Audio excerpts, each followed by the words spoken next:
d'huile et on veut vraiment rester à l'écoute de ce que le Seigneur a à nous dire ce matin dans cette journée de Pentecôte. Ça va, vous allez bien? Toujours, on va ouvrir la parole de Dieu et déjà vous dire que le Seigneur souvent aime parler au travers des fêtes juives. Il y a une grande relation entre l'Ancien Testament et le Nouveau. Ils sont complètement indissociables. Et souvent, dans les fêtes juives, on connaît les 3 fêtes juives principales. On connaît Pâques, on connaît c'est Pessah, la Pentecôte, c'est Shavuot. Et il y a aussi Sukkot, la fête des tentes. Et la Pâques, c'est pour nous Jésus à la croix, on le sait. La fête fondatrice du judaïsme qui nous rappelle la libération de l'esclavage, la libération du péché. Tout nous parle justement, et justement c'est pour ça que Jésus a été crucifié à la Pâque. Pour faire le lien entre l'agneau immolé sur les linteaux d'Égypte pour préserver le peuple, et pour justement que ça soit cet agneau immolé, l'agneau de Dieu immolé pour nous. Ça c'est pour la Pâque. La 3e fête nous parle de la fête des tentes, Sukkot, où les Juifs vont être là pendant une semaine et dormant dans des tentes, même chez eux, dans des tentes, pour rappeler qu'ils ont été étrangers, notamment en Égypte, mais aussi dans ce pays d'Égypte. Dans ce pays d'Égypte et aussi dans le désert. Et la 3e fête la plus importante du calendrier juif, c'est Shavuot. Pour nous, la Pentecôte. Et cette fête symbolise la récolte du blé. La commémoration aussi de la Torah sur le mont Sinaï. La récolte de la moisson et la parole de Dieu. Et le Nouveau Testament nous parle justement, et toutes les fêtes juives font rapport et relation avec l'Ancien Testament. Et c'est la 2e fête. Cette fête de Pentecôte pour nous, cette fête de Shavuot pour les Juifs, c'est la 2e fête la plus importante dans le calendrier hébraïque. 40 jours après l'Ascension, 10 jours après la Pentecôte, donc 50 jours après la Pâque, il y a eu un temps de Pentecôte, de célébration, où 120 personnes sont allées chercher la puissance du Saint-Esprit. Est-ce que tu cherches encore la puissance du Saint-Esprit dans ta vie? Est-ce que tu cherches encore ce rafraîchissement de la vie de l'Esprit? Est-ce qu'on est encore une église de Pentecôte à l'Ariane? Amen. Il n'y a que Charles qui le croit. On le croit tous les deux, Charles. Mais je crois que nous devons redevenir peut-être une église de Pentecôte. Ce n'est plus qu'une colombe sur une façade. Ce n'est plus qu'un titre sur Internet. C'est vraiment une réalité spirituelle. J'aime le parler en langue. J'aime la vie de l'esprit. J'aime les dons spirituels. Et pour nous, la Pentecôte, c'est après la croix que nous devons chercher la puissance du Saint-Esprit. Il n'y a pas de Pentecôte sans croix. La priorité, la fête la plus importante du calendrier juif et de notre calendrier doit rester et doit demeurer la Pâque. Parce que sans la croix, sans la puissance du pardon de Jésus-Christ à la croix, il n'y a pas de puissance du Saint-Esprit. Et il n'y a pas de Pentecôte.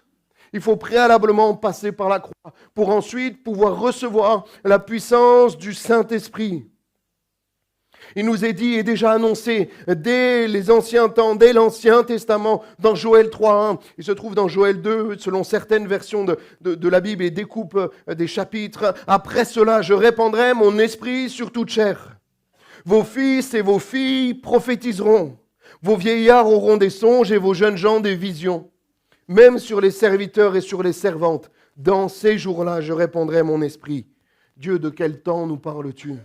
C'est pour qui tout cela? À quel temps correspondent ces prophéties? On a la réponse, verset 3 et verset 4. Je ferai paraître des prodiges dans les cieux et sur la terre. Ça nous parle du temps de Jésus-Christ, de ses 3 ans de ministère. Du sang, du feu et des colonnes de fumée. Verset 4. Le soleil se changera en ténèbres. Ça nous parle de la puissance aussi de la croix et de la mort et de la résurrection de Christ. Et la lune en sang avant l'arrivée du jour éternel, de ce jour grand et terrible. Ça, c'est le jugement de Dieu plus tard. Mais il nous est parlé des ténèbres à la surface de la terre pendant 3 heures. Et c'est cela. Ça veut dire que la prophétie de Joël 3.1, elle est pour nous aujourd'hui et jusqu'au retour du Seigneur. La Pentecôte, la puissance du Saint-Esprit est pour chacun d'entre nous. Jusqu'au retour du Seigneur. Shavuot, c'est la moisson, comme je l'ai dit. Cette fête de Pentecôte, c'est la moisson. Mais il ne peut pas y avoir de récolte sans repentance et sans la croix de Christ. Il ne peut pas avoir de bénédiction, il ne peut pas avoir de multiplication sans premièrement la repentance. Sans premièrement qu'une graine tombe à terre, ne meure pour qu'elle produise de la vie. Et tu dois mourir à toi-même pour pouvoir moissonner et que Christ moissonne avec toi. Et que Christ moissonne en toi. Tu dois déjà préalablement mourir à toi-même, renoncer à toi-même. Il ne peut pas y avoir la puissance de l'Esprit s'il n'y a pas la libération de la croix. Il doit toujours avoir la Pâque en premier et ensuite la visitation de la Pentecôte. Rempli de l'Esprit. Il est question déjà de rempli de l'Esprit avant même, j'ai envie de dire, la puissance de la Pentecôte. Déjà à la croix, il y a le Saint-Esprit. Déjà à la conversion, il y a le Saint-Esprit. Et des fois, on tombe dans cet orgueil pentecôtiste de dire, mais ceux qui n'ont pas reçu la puissance du parler en langue de la Pentecôte ne sont pas sauvés. C'est faux. 1 Corinthiens 12:3, nul ne peut dire Jésus est le Seigneur si ce n'est par le Saint-Esprit. Il y a déjà l'œuvre du Saint-Esprit dès la conversion. C'est lui qui te convainc de péché, de justice et de jugement. Avant même la puissance, avant même d'être rempli, tu es déjà convaincu par l'Esprit. Jésus lui-même a attendu d'être rempli du Saint-Esprit pour commencer son ministère. Luc 4, verset 1, Jésus, rempli du Saint-Esprit, revint du Jourdain et il fut conduit par l'Esprit dans le désert. Jésus lui-même a été rempli du Saint-Esprit. Jean 14, verset 16 nous dit « Et moi je prierai le Père ». Ce passage est tellement important. « Et il vous donnera un autre consolateur, afin qu'il demeure éternellement avec vous. L'Esprit de vérité, que le monde ne peut recevoir, parce qu'il ne le voit point et ne le connaît point. Mais vous, vous le connaissez, car il demeure avec vous, et il sera en vous. » Retenez bien ce passage. « Je ne vous laisserai pas orphelin, je viendrai à vous. Encore un peu de temps, et le monde ne me verra plus. Mais vous, vous me verrez, car je vis et vous vivrez aussi. » Par le Saint-Esprit, je rajoute, « En ce jour-là, vous connaîtrez que je suis en mon Père, et que vous êtes en moi, et que je suis en vous. » Je rajoute, « Par le Saint-Esprit. » Alors que Jésus est encore avec eux, alors qu'il demeure encore avec eux physiquement, il parle déjà de l'Esprit. Il parle de l'Esprit au verset 17. Il est dit, il demeure avec vous. Ça, c'est la conversion. Il demeure avec vous. L'Esprit de Dieu demeure avec chacun et chacune qui appartient à Jésus-Christ. Chaque personne qui s'est repentie de son péché, l'Esprit de Dieu demeure avec lui. Chaque chrétien, chaque enfant de Dieu. Peu importe la religion, là je parle d'enfants de Dieu et c'est à Dieu de savoir qui sont ses enfants. Ce n'est pas à nous de juger. Il demeure avec vous. Mais il y a une différence avec ce qu'il y a après la virgule. Et il sera en vous. Et il y a une énorme différence entre quelqu'un qui est à côté de vous et quelqu'un qui est comme le Saint-Esprit en vous. Et là, le Saint-Esprit, il dit au présent, regardez bien les temps, car il demeure avec vous maintenant. Jésus est encore avec eux. Il leur a dit, l'Esprit de Dieu est avec vous, là. Mais bientôt, au futur, il sera en vous. Il y a une différence qui est impressionnante et qu'on va retrouver dans Acte 2 que Nali lisait en introduction. Il demeure avec vous, c'est la conversion, c'est les disciples étaient déjà convertis, ils ont suivi le Seigneur parce qu'ils étaient convaincus aussi par cet esprit que Jésus-Christ était le Fils de Dieu. Mais ils n'étaient pas encore pleinement remplis de la puissance de l'Esprit. Il sera en vous. C'est une promesse du Seigneur. Acte 2, verset 1, le jour de la Pentecôte, ils étaient tous ensemble dans le même lieu. Tout d'un coup, il vient du ciel, un bruit comme celui d'un vent impétueux, et il remplit toute la maison où ils étaient assis. Des langues semblables à des langues de feu leur apparurent séparées les unes des autres et se posèrent sur chacun d'eux. Avec eux. Là, on est toujours dans le « avec eux ». Verset 4. Et ils furent tous remplis du Saint-Esprit. Avec eux, en eux. avec nous, en nous. Il y a une différence entre la conversion, entre marcher avec le Seigneur et être véritablement rempli, visité, rempli complètement par la puissance du Saint-Esprit. Et ils se mirent à parler en d'autres langues selon que l'Esprit leur donnait de s'exprimer. Amen. Ils se posèrent sur chacun d'eux et après ils furent remplis du Saint-Esprit.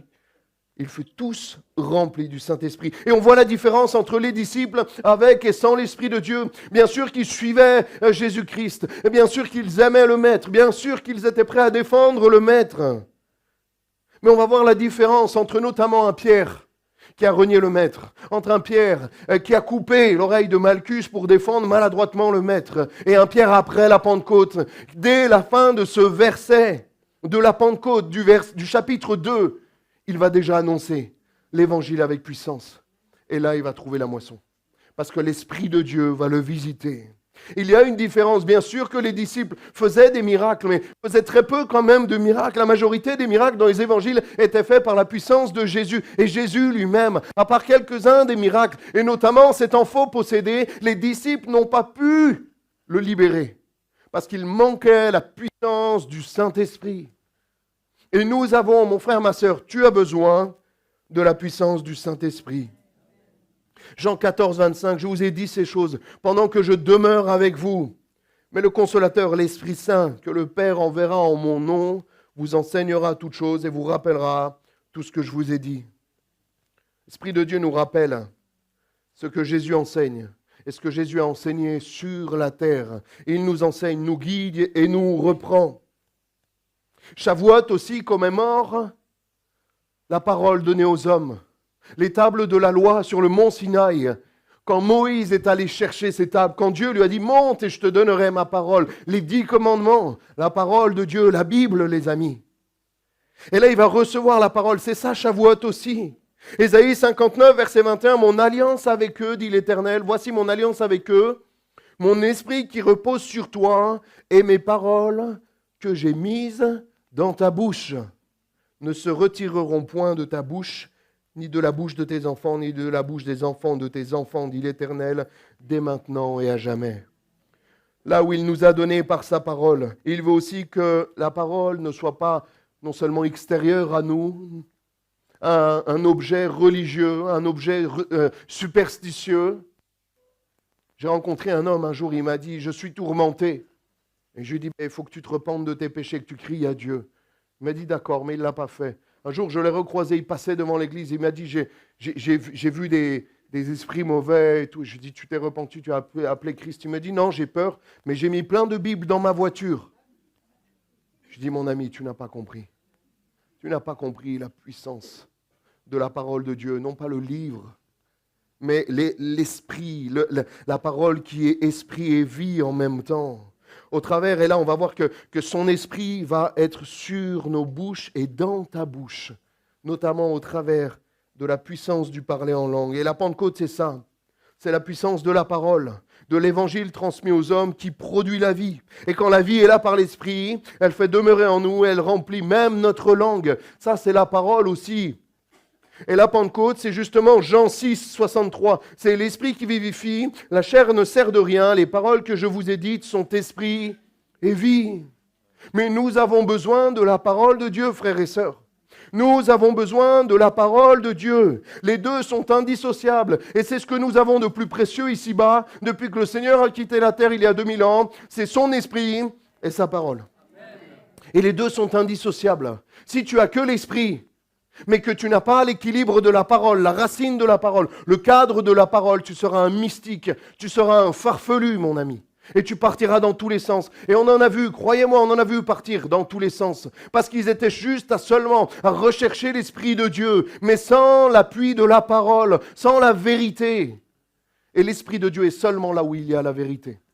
Si tu n'as pas la parole, s'il n'y a pas la parole au milieu de nous, l'Esprit tôt ou tard partira. Et c'est peut-être d'autres esprits qui vont prendre le relais. Ou nos esprits de folie, de farfelus, parce que nous sommes naturellement, les amis, reconnaissons-le, farfelus. Nous avons besoin de l'équilibre de la parole de Dieu.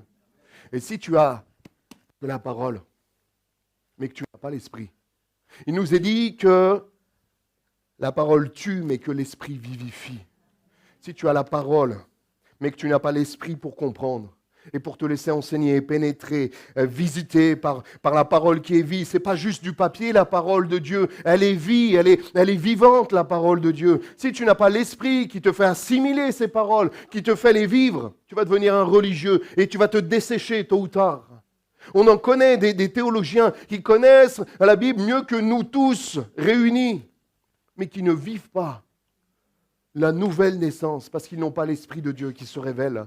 L'Esprit de Dieu est indissociable de la parole. C'est ce que nous avons de plus précieux ici-bas.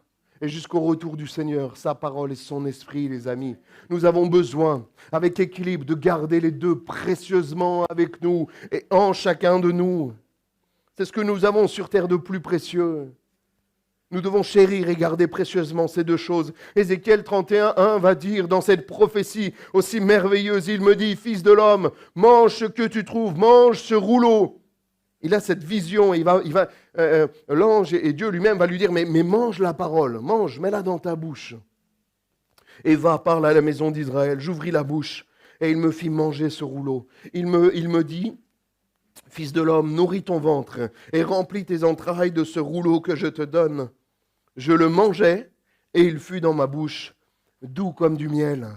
Il me dit, fils de l'homme, va vers la maison d'Israël et dis-leur mes paroles. Le livre là d'Ézéchiel va commencer par une vision, celle de manger le rouleau, celle de manger la parole de Dieu. Et ça nous parle tellement puissamment ce matin que nous devons non pas seulement lire la Bible comme nous pouvons lire des articles de journaux, mais vraiment dévorer la parole de Dieu. La manger, la méditer. Jour et nuit, nuit et jour, matin et soir, que la parole de Dieu soit ton livre de chevet quand tu te couches, quand tu te lèves, que tu puisses méditer la parole de Dieu et par l'Esprit. Et Dieu va te parler, Dieu va te visiter.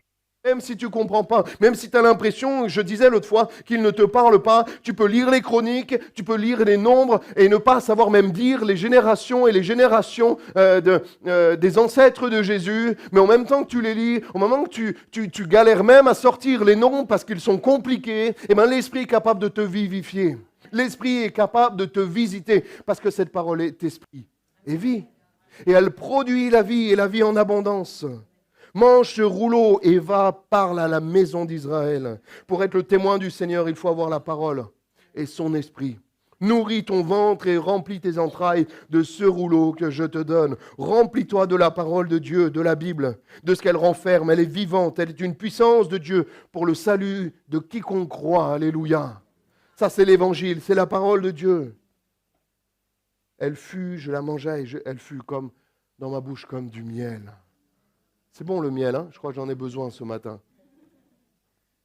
C'est tellement bon le miel. Ça nous parle de la bénédiction, ça nous parle de la restauration, ça nous parle de même la guérison. Et il n'y a pas d'évangile sans témoignage. Il n'y a pas de Pentecôte sans témoignage. Acte 1, verset 4, comme il se trouvait avec eux, il leur recommanda de ne pas s'éloigner de Jérusalem, mais d'attendre ce que le Père avait promis, ce que je vous ai annoncé, leur dit-il, car Jean vous a baptisé d'eau, mais en peu de jours, vous serez baptisés du Saint-Esprit. Dans peu de jours, vous serez baptisés du Saint-Esprit. Attendez à Jérusalem. Jésus leur donne le mandat d'aller de Jérusalem, la Judée et la Galilée jusqu'aux extrémités de la terre pour annoncer la parole de Dieu. À peine il leur donne ce mandat qui va leur dire, mais attendez, c'est tellement puissant, c'est tellement révélateur que tu ne peux pas évangéliser, tu ne peux pas être un bon témoin si tu n'as pas la puissance du Saint-Esprit en toi. Ça, c'est une réalité. C'est déjà dur d'être un bon témoin avec la puissance du Saint-Esprit, mais sans, c'est quasiment impossible. Frères et sœurs, nous devons rechercher la puissance du Saint-Esprit. Et une fois que nous l'avons, nous devons rechercher le renouvellement dans le Saint-Esprit. Acte 2, ils ont été baptisés du Saint-Esprit. Acte 4, ils étaient déjà renouvelés. Et plusieurs chapitres après, les mêmes étaient encore et déjà à nouveau renouvelés par la puissance du Saint-Esprit. Nous avons quotidiennement, j'ai envie de dire, besoin d'être renouvelés par la puissance du Saint-Esprit. Le mot attendre, attendez à Jérusalem. C'est le terme s'attendre à quelqu'un. C'est le terme s'attendre à quelque chose qui doit se passer. Ce n'est pas juste une attente passive. C'est attendre en sachant que quelque chose, que quelqu'un doit arriver. En gros, c'est rechercher ce qui doit arriver. Est-ce que tu recherches encore la visitation du Saint-Esprit? Est-ce que tu recherches encore la visitation du Saint-Esprit? Il leur donne cette consigne de ne pas s'éloigner de Jérusalem, mais d'attendre pour recevoir une puissance, celle du Saint-Esprit. Acte 1, 8, mais vous recevrez une puissance, le Saint-Esprit survenant sur vous, et vous serez mes témoins. Tu veux être un bon témoin de Christ? Sois rempli du Saint-Esprit. Et c'est celui-là, avec cette puissance, qu'ils pourront être ses témoins d'une manière efficace. Jusqu'aux extrémités de la terre, il y a une différence, frères et sœurs, entre les disciples, même les 12, notamment les 11 après, 12 avec Matthias, avant la Pentecôte et après. Là où ils reniaient le Maître, là où ils étaient violents, là où ils manquaient de foi, là où ils trébuchaient, là où ils se parlaient pour savoir qui était le plus grand d'entre eux. Après la Pentecôte, plus rien de tout ça n'était. Ils voulaient voir seulement la gloire de Dieu. Après la Pentecôte, quand ils ont été renouvelés, visités, équipés par le Saint-Esprit, ils étaient prêts à donner leur vie. Et chacun d'eux, à part Jean, mais bon, Jean quand même, il a été sur l'île de Patmos, donc peut-être qu'il est mort, pas d'une mort hyper sympa non plus. Ils ont tous donné leur vie pour la cause de l'Évangile. Ils ont tous donné leur vie pour la cause de l'Évangile. Ils ont voué leur vie, leur énergie. Ils ont tout sacrifié. Ensuite, pour la puissance du Saint-Esprit et pour la cause de l'Évangile. Mais sans le Saint-Esprit, mon frère, ma sœur, tu ne pourras pas être un véritable disciple. Tu ne pourras pas être un véritable témoin. Ézéchiel 36, 26 nous dit « Je vous donnerai un cœur nouveau, je mettrai en vous un esprit nouveau. J'ôterai de vos corps le cœur de pierre, et je vous donnerai un cœur de chair. Je mettrai mon esprit en vous, et je ferai en sorte que vous suiviez mes ordonnances, et que vous observiez et pratiquiez mes lois. Vous habiterez le pays que j'ai donné à vos pères. Vous serez mon peuple, et je serai votre Dieu. » Les amis, frères et sœurs, c'est tellement compliqué de suivre les ordonnances de Dieu sans la puissance du Saint-Esprit. Pour qu'il soit notre Père et que nous soyons son peuple, il faut déjà que nous ayons en nous l'Esprit de Dieu. Vous êtes là, frères et sœurs? C'est important. J'ai bientôt fini. Je ne vais pas être très long ce matin. On va chercher après, on va prendre la Sainte Seine, on cherchera la visitation de l'Esprit et la présence de Dieu. Et je crois qu'il va descendre. Je le sais déjà qu'il est là. Amen. Et enfin, il y a cette notion de moisson.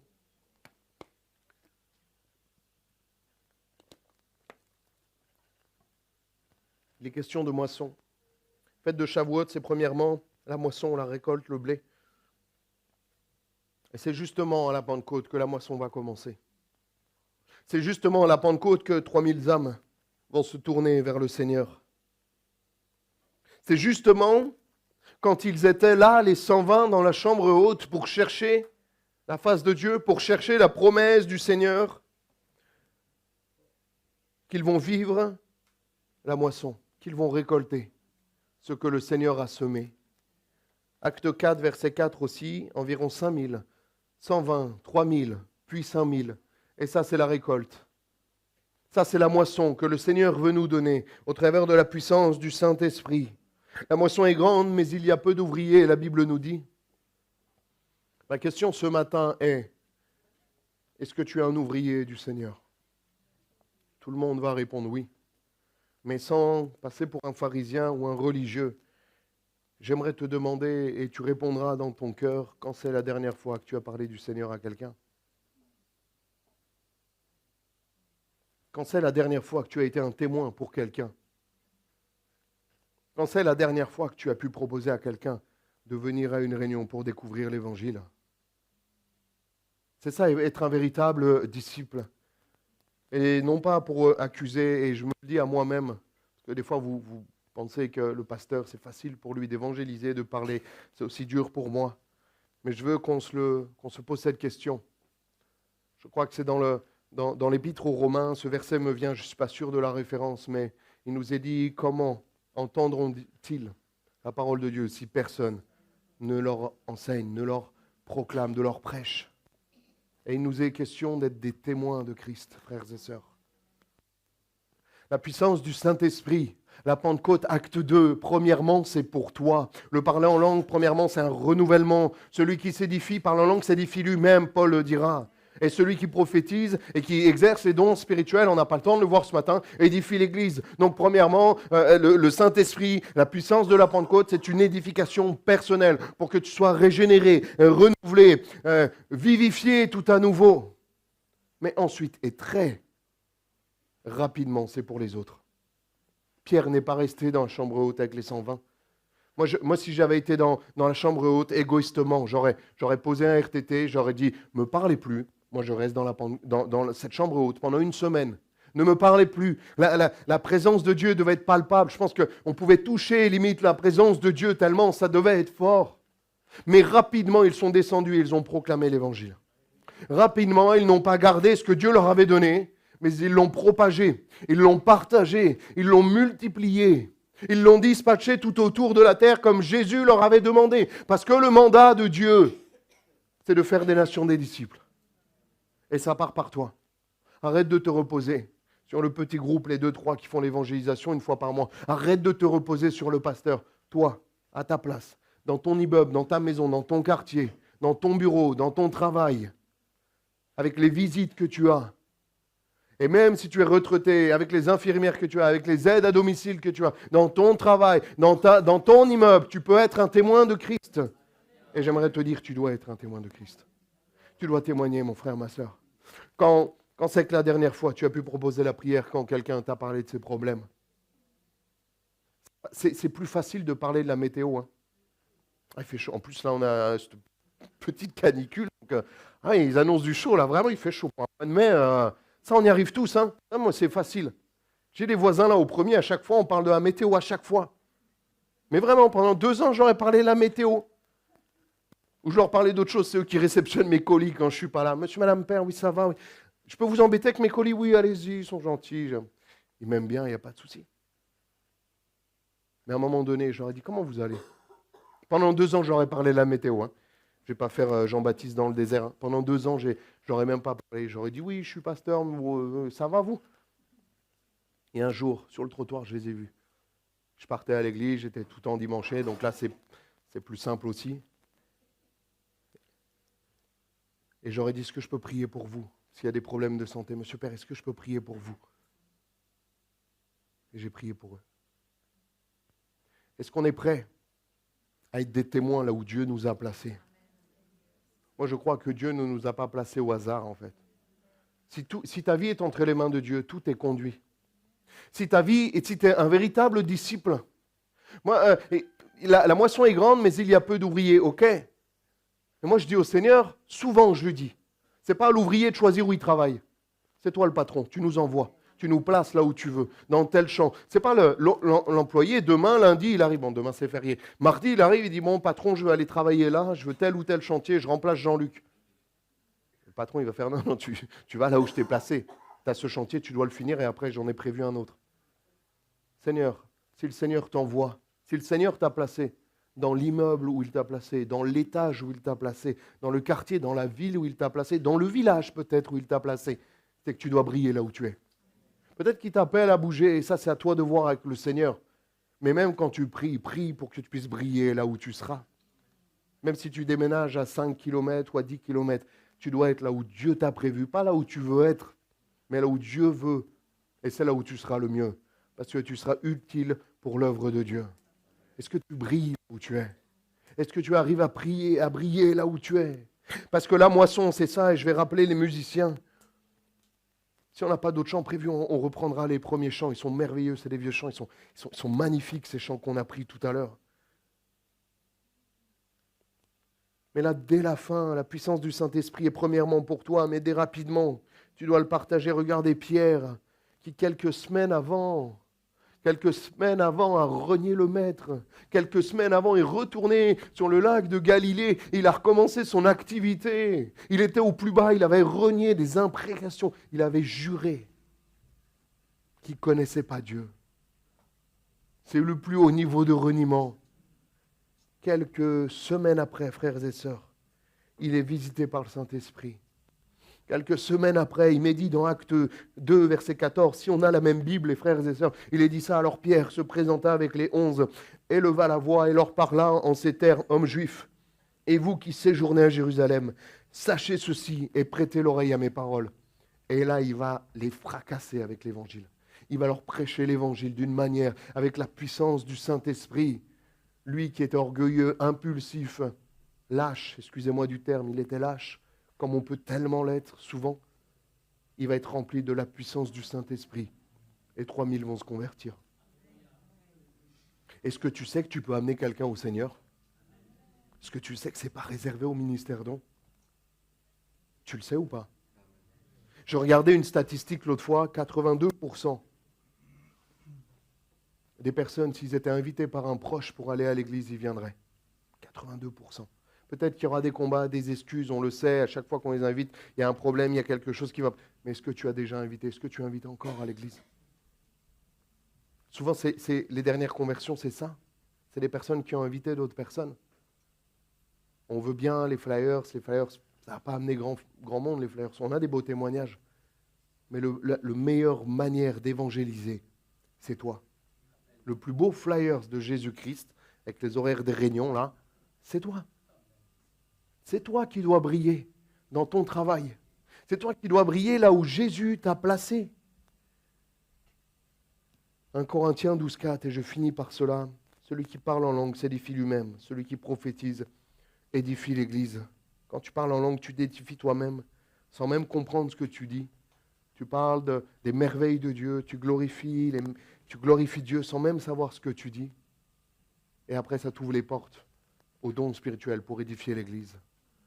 Mais premièrement, il faut chercher et rechercher cette puissance de la Pentecôte, cette visitation de l'Esprit. On prend un temps pour prier, frères et sœurs.